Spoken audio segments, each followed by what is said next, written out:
The Ninja Swirl is a countertop soft serve maker that turns frozen bases into creamy, swirled desserts.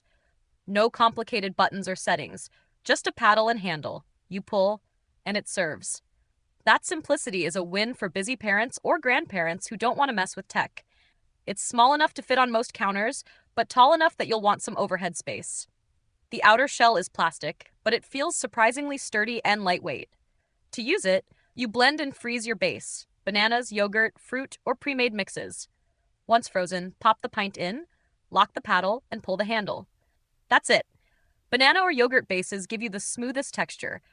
Straight fruit works too, but it may come out a little icy unless balanced just right. The machine is a bit loud while dispensing. Not terrible, but noticeable. Afterward, the paddle and nozzle need a rinse. Cleanup's easy, just part of the routine. If you're looking for a healthier dessert option that feels like soft serve but gives you full control over ingredients, the Ninja Swirl is a fun choice. Especially great if you're trying to sneak more fruit into your kid's day in a way they'll actually enjoy. If you want to check it out, there's a link in the description. Thanks for watching, and happy swirling!